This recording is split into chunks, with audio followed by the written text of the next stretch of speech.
അപ്പോ എങ്ങനെയാ പ്രസാദേ, കാര്യങ്ങളൊക്കെ ഉഷാറല്ലേ? ചൂട് കൂടുതലാ? ചൂട് അതെ, രണ്ടു തരത്തിലും ചൂടാണല്ലോ. തെരഞ്ഞെടുപ്പ് ചൂടുണ്ട് അല്ലേ? അന്തരീക്ഷ ചൂട് മാറി. ഞാൻ ഇവനെ ഒന്ന് ഒതുക്കിയിട്ട് വരാം. നമുക്കൊരു ചായ കുടിച്ച് നമുക്ക് തുടരാം. ഓക്കെ, രാജു ഒന്ന് പിടിച്ചു. അപ്പോൾ ഞങ്ങൾ ഇവിടെ നിൽക്കുന്നത്, ഈ സ്ഥലത്തിന്റെ പേര് ശരിക്കും അല്ലമീൻ കാട്ടുംപുറം അല്ലേ? കിഴുവിലം പഞ്ചായത്താണ്. കിഴുവിലം. അവിടെ നല്ലൊരു ചാരിറ്റബിൾ സൊസൈറ്റി ഒക്കെ ഉണ്ട് അല്ലേ?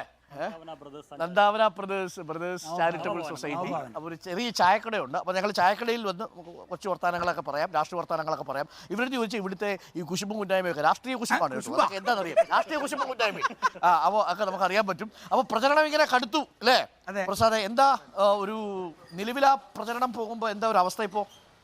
തിരുവനന്തപുരത്തേക്ക് നോക്കുകയാണെങ്കിൽ നല്ല മത്സരമാണ്. നല്ല മത്സരം ഏറ്റവും സ്റ്റാർ മണ്ഡലങ്ങളിൽ ഒന്നാണല്ലോ. അപ്പോൾ നേരത്തെ കഴിഞ്ഞ പ്രാവശ്യമാണെങ്കിൽ സി ദിവാകരനൊക്കെ ആയിരുന്നല്ലോ LDF-ന്റെ സ്ഥാനാർത്ഥി. അതുകൊണ്ട് ആ ഒരു രീതിയിൽ പ്രതീക്ഷ തുടക്കത്തിൽ തന്നെ ഉണ്ടായിരുന്നില്ല. പക്ഷെ ഇപ്പം അതല്ല സ്ഥിതി. ഇപ്പം നമ്മുടെ എലൈറ്റ് ക്ലാസ്സുകളുടെ വോട്ട് രണ്ടായി ഷെയർ ചെയ്തു പോകും എന്നൊരു പ്രതീക്ഷയുണ്ട് LDF ക്യാമ്പിൽ. അപ്പം തരൂരാണെങ്കിൽ 15 വർഷത്തെ ഒരു ഇതിലിങ്ങനെ തരൂര് നിൽക്കുകയാണ്. രാജീവ് ചന്ദ്രശേഖർ വേറൊരു തരത്തിൽ ഒരു മികച്ച ബിസിനസ്മാൻ്റെ എല്ലാ തന്ത്രങ്ങളും രാഷ്ട്രീയത്തിലും രാജീവ് ചന്ദ്രശേഖർ വന്നൊരു ഓളം ഉണ്ടാക്കിയിട്ടുണ്ട്. ഉറപ്പായിട്ടുണ്ട്.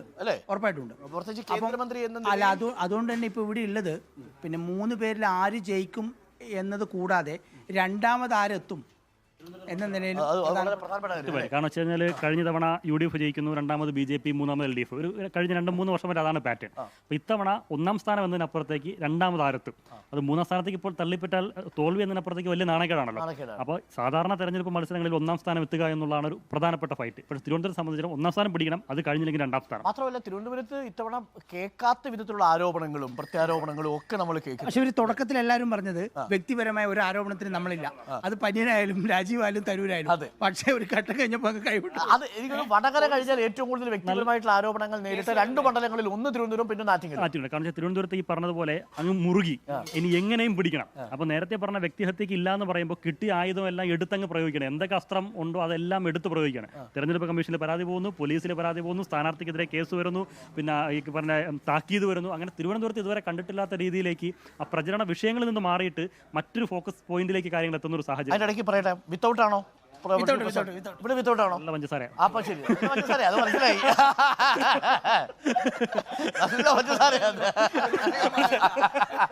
അതൊരു സെൽഫ് ഗോളായി. അപ്പൊ ചേട്ടാ 2 വിത്തും ഒരു വിത്തൗട്ടും. മീഡിയം ആണോ സ്ട്രോങ് ആണോ? മീഡിയം. ഞങ്ങൾ പൊതുവേ മീഡിയംകാരാണ്. അപ്പോൾ 2 വിത്ത് 2 വിത്തൗട്ടും. അപ്പോൾ ഇവിടെ നമ്മൾ പറഞ്ഞു വന്നത്, ഇവിടെ ഈ പിന്നെ എല്ലാവർക്കും നെഗറ്റീവ് ഉണ്ട്, പോസിറ്റീവ് ഉണ്ടല്ലോ സ്വാഭാവികമായിട്ടും. ഇവിടുത്തെ ഒരു പ്രത്യേകത, നമുക്കിപ്പം വടക്കൻ മണ്ഡലത്തിൽ ഏറ്റവും ടൈറ്റിലൊന്ന് വടകരയാണല്ലോ. വടകരയുമായി വെച്ച് നോക്കുമ്പോൾ ഇവിടെ സാമുദായിക വിഷയം വലിയൊരു ഘടകമാണ്. അതുപോലത്തെ ഇവിടുത്തെ തീരദേശത്തെ ജനങ്ങളുടെ ഒരു ഐക്യം, അത് രണ്ടുമാണ് നിർണായകമാവും അല്ലേ? പിന്നെ ഈ തീരദേശത്ത് ഞാൻ അത് ചോദിക്കാൻ വന്നത്, ഇപ്പം ലത്തീൻ അതിരൂപതയുടെ ഇന്നലത്തെ ഒരു സ്റ്റേറ്റ്മെന്റ്, ഇപ്പോൾ അക്കൗണ്ടുകൾ ഫ്രീസ് ചെയ്യുന്നതുമായി ബന്ധപ്പെട്ട വിഷയം, അതൊക്കെ എങ്ങനെയായിരിക്കും ഈ തെരഞ്ഞെടുപ്പിനെ ബാധിക്കാതെ ആർക്ക് അനുകൂലമായി തീരാനാണ് സാധ്യത വിഴിഞ്ഞ സമരത്തിന്റെ പശ്ചാത്തലത്തിൽ? ഈ കഴിഞ്ഞ നമ്മളിപ്പോൾ നിയമസഭ എടുക്കുക, 7 നിയമസഭ, അതിൽ 1 മാത്രമാണ് UDF-നുള്ളത്, ബാക്കിയെല്ലാം ഇടതുമുന്നണിക്ക് അനുകൂലമാണ്. തദ്ദേശ സ്ഥാപനങ്ങൾ ഒരു പൊതു സ്വഭാവം നോക്കുകയാണെങ്കിൽ കോർപ്പറേഷൻ ഇതാണ്, UDF 3ാം സ്ഥാനത്താണ്. അപ്പം ആ രീതിയിൽ നോക്കുമ്പോഴത്തേനും ഇടതുമുന്നണിക്ക് അനുകൂലമാണ്. പക്ഷേ കഴിഞ്ഞ ലോക്സഭാ തെരഞ്ഞെടുപ്പിലും തരൂരിന് ഏറ്റവും കൂടുതൽ മെജോറിറ്റി വോട്ട് കിട്ടിയത് ഈ കോസ്റ്റൽ ബെൽറ്റും പിന്നെ അതുപോലെ പാറശാല, നെയ്യാറ്റിങ്കര ഭാഗത്ത് വരുന്ന ഇടങ്ങളിലാണ്. ഇത്തവണ രാജീവ് ചന്ദ്രശേഖർ ലാൻഡ് ചെയ്തിട്ട് ഏറ്റവും കൂടുതൽ ഫോക്കസ് ചെയ്തത് ഈ മേഖലകളിലാണ്. നിരന്തരം സന്ദർശനം നടത്തുന്നു, പ്രചരണം കൂടുതൽ അവിടെ പോകുന്നു. അപ്പം അവിടുത്തെ ആളുകൾ ആ വോട്ട് ഉറപ്പിക്കാനുള്ള തന്ത്രങ്ങളാണ് കൃത്യമായിട്ട് അവർ ഫൈറ്റ് ചെയ്തത്. പക്ഷേ ഈ കഴിഞ്ഞ എനിക്ക് അപ്പോൾ കഴിഞ്ഞ ഈ ദുഃഖവെള്ളിയുമായി ബന്ധപ്പെട്ട് നടന്ന സന്ദേശത്തിൽ തന്നെ ഒരു സൂചന ലത്തീൻ സഭ നേതൃത്വം നൽകിയിരുന്നു. ആർക്ക് ഡയറക്ട്ലി പറഞ്ഞില്ലെങ്കിലും അതിൽ ഇൻഡയറക്ട്ലി കൃത്യമായിരുന്നു ആർക്കാണ് പോകുന്നുള്ളത്. അതായത് മണിപ്പൂർ വിഷയമൊക്കെ പരാമർശിച്ചു BJP അതിലേക്ക് കണ്ണുവെക്കേണ്ടതില്ല എന്നുള്ള സൂചന ഉണ്ടായിരുന്നു. പിന്നെ ഇന്നലെ വന്ന പ്രസ്താവനയോടാകുമ്പോഴത്തേനും BJP-യിലേക്ക് ആ വോട്ടുകൾ പോകില്ല. BJP-ക്ക് കൊടുക്കില്ല. പക്ഷേ ഇനിയുള്ളത് 2 പ്രശ്നം. പിന്നുള്ള ഇടതുമുന്നണിയാണ്. ഇടതുമുന്നണിയും പ്രതീക്ഷ വയ്ക്കുമ്പോൾ വിഴിഞ്ഞം സമരം, മുതലപ്പൊടി വിഷയം, ഈ വിഷയങ്ങളിലൊക്കെ ഇടപെട്ട ലത്തീൻ സഭ ബിഷപ്പുമാർക്കെതിരെ കേസെടുത്ത സാഹചര്യം, അങ്ങനെ കുറെ പ്രശ്നങ്ങൾ അവർക്കുണ്ട്. ഒരു സംസ്ഥാന സർക്കാർ വിരുദ്ധമായ നിലപാട് അവിടെയുണ്ട്. അങ്ങനെ വരുമ്പോഴത്തേനും അത് ഇടതുമുന്നണിക്ക് മാത്രമല്ല കഴിഞ്ഞ തവണ തിരഞ്ഞെടുപ്പിൽ ഏറ്റവും പ്രധാനപ്പെട്ടതും അവസാന റൗണ്ടിൽ എണ്ണുന്ന സമയത്തും ശശി തരൂരിന്റെ വോട്ടുകളാണ്. ആ വോട്ട് അങ്ങനെ തരൂരിന് അനുകൂലമാകുമ്പോഴും തരൂരിന് താഴെ തലത്തിൽ വലിയ പ്രശ്നങ്ങളുണ്ട്. അതായത് ആക്സസ് ഇല്ല എന്ന് പറഞ്ഞിട്ട് ഒരു ഘട്ടത്തിൽ അദ്ദേഹത്തിന്റെ പ്രചരണ വാഹനം തടയുന്ന ഇതുവരെ കാര്യങ്ങൾ എത്തിയിട്ടുണ്ട്. അപ്പം ഇതാണ് ഇവിടുത്തെ പ്രശ്നം. അതായത് 3 പേർക്കും ഒരുപോലെ അനുകൂല അതായത് ശക്തിയും ദൗർബല്യവും മണ്ഡലത്തിലുണ്ട് അല്ലെ. ചില മണ്ഡലങ്ങളിൽ ഇപ്പൊ ശക്തി പ്രാപിക്കുന്നു എന്ന് തോന്നുമ്പോൾ മറ്റു ചില ഘടകങ്ങൾ എതിരാണ്. പക്ഷേ രാഷ്ട്രീയ സാഹചര്യം നോക്കുകയാണെങ്കിൽ അവിടെ പൂർണ്ണമായും ഇടതുമുന്നണി എതിരാണ്, BJPക്ക് എതിരാണ്. രാഷ്ട്രീയ സാഹചര്യം വെച്ച് നോക്കുമ്പോൾ അത് തരൂരിന് പോകാനാണ് സാധ്യത. പക്ഷേ നേരത്തെ പറഞ്ഞ പോലെ വ്യക്തിപരമായി പുള്ളി അവിടെ ആക്സസ് ഇല്ല, എത്തുന്നില്ല എന്നുള്ള പ്രശ്നങ്ങളുണ്ട്.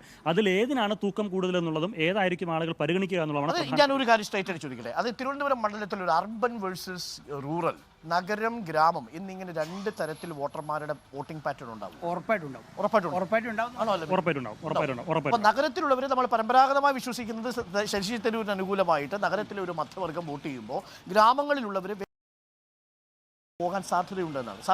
ഇതിലുള്ളത് പിന്നെ കഴിഞ്ഞ പ്രാവശ്യത്തിൽ വ്യത്യസ്തമാവാൻ പോകുന്നത് സി ദിവാരൻ പിടിച്ചതിനേക്കാളും കൂടുതൽ വോട്ട് പിടിക്കുന്ന. അപ്പൊ അത് ആരുടെ വോട്ടാണ് പിടിക്കുന്നത് എന്നൊരു വലിയൊരു ചോദ്യമുണ്ട്.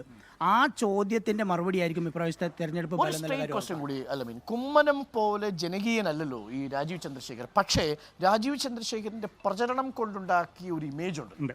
കാരണം കുമ്മനത്തെയും രാജഗോപാലിനെയും BJP ഫീൽഡ് ചെയ്യുമ്പോൾ അവർക്കൊരു ഇതുണ്ടായിരുന്നു. കാരണം ഒരു RSS മുഖം, ഒരു ഹിന്ദുത്വ മുഖം, ആ രീതിയിലേക്കുള്ളൊരു വോട്ട് കൺസോളിഡേഷൻ അവർ കണ്ടിരുന്നു. പക്ഷെ അത് ഫലം കണ്ടില്ല എന്നുള്ള കഴിഞ്ഞ 2 തവണയും അവർക്ക് ഉറപ്പായി. അപ്പോൾ അതുകൊണ്ടാണ് ഒരു മാറ്റി പരീക്ഷണത്തിലേക്ക് ഇയാളെ കൊണ്ടുവരുന്നത്. നമ്മുടെ രാജീവ് ചന്ദ്രശേഖർ വരുന്നത്. അത് വരുമ്പോൾ 2 കാര്യങ്ങൾ അവരെ മുന്നിൽ കാണുന്നത്. ഒന്ന്, ശശി തരൂരിനോടൊപ്പം തൂക്കത്തിനൊപ്പിക്കാൻ പറ്റുന്ന ഒരാൾ. തരൂർ എങ്ങനെയാണോ അതിന് പകരക്കാരൻ. തരൂരിന് കിട്ടിക്കൊണ്ടിരിക്കുന്ന ഈ ടെക്ക് ലെവലുള്ള വോട്ടുകൾ, യുവാക്കളുടെ വോട്ടുകൾ, അത്തരം വോട്ടുകൾ ഇങ്ങോട്ട് മറിക്കാം, ഷിഫ്റ്റ് ചെയ്യാമെന്നുള്ള പ്രധാനപ്പെട്ട സാധനം.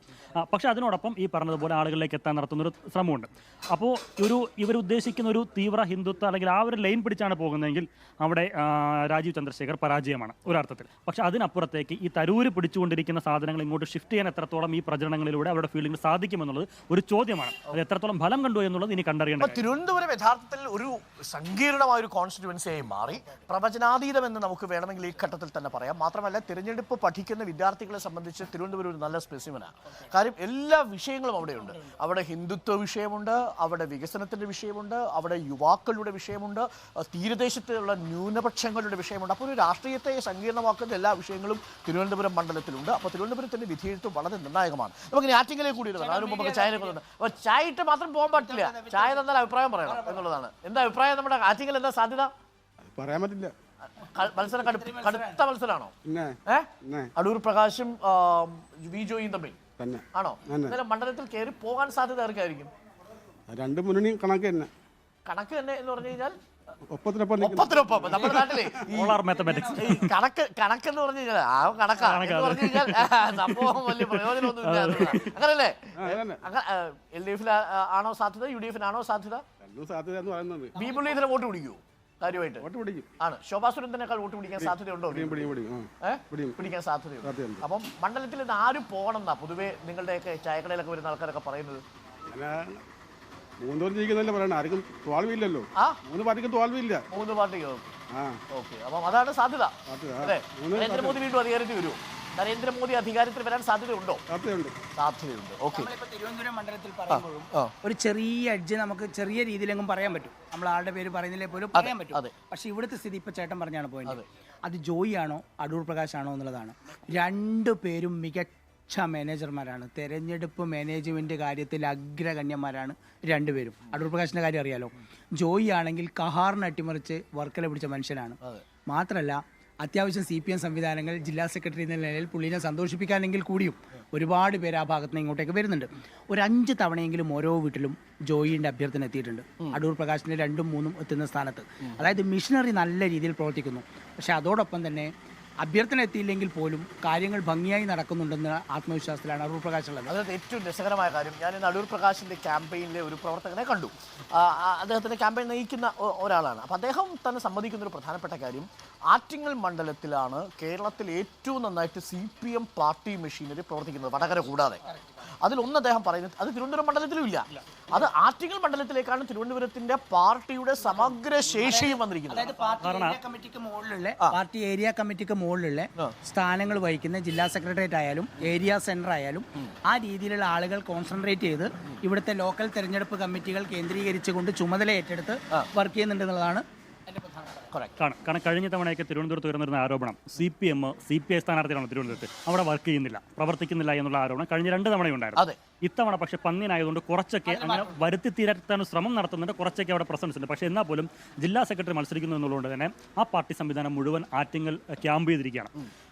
തിരുവനന്തപുരത്തേക്കാൾ മത്സരം ആറ്റിങ്ങൽ നടക്കുന്നുണ്ട്. ആറ്റിങ്ങൽ ഒരു ത്രികോണ മത്സരം എന്നതിനപ്പുറത്തേക്ക് ഒരു കൃത്യമായ പൊളിറ്റിക്കൽ ഫൈറ്റ് നടക്കുന്ന ഒരു മണ്ഡലമായി ആറ്റിങ്ങൽ മാറിയിട്ടുള്ള കാര്യത്തിൽ ഒരു സംശയമില്ല. കാരണം ആറ്റിങ്ങൽ ഈ നെക്ക് ടു നെക്ക് ഫൈറ്റ് നടക്കുന്നു എന്ന് പറയുമ്പോൾ വമ്പന്മാർ പലരും മത്സരിച്ചൊരു മണ്ഡലമാണ്. അത്തരത്തിലുള്ള വമ്പന്മാർക്ക് പേടിയുള്ളൊരു മണ്ഡലം കൂടിയാണ് ആറ്റിങ്ങൽ എന്ന് പറയുന്നത്. അതുകൊണ്ട് തന്നെ ഈ അടൂർ പ്രകാശിൽ നിന്ന് മണ്ഡലം പിടിച്ചെടുക്കുന്ന ആര് എന്നുള്ള ചോദ്യത്തിന് മുന്നിൽ ജോയിക്ക് അപ്പുറത്തേക്ക് ഒരു ഓപ്ഷൻ CPM ഇല്ലായിരുന്നു.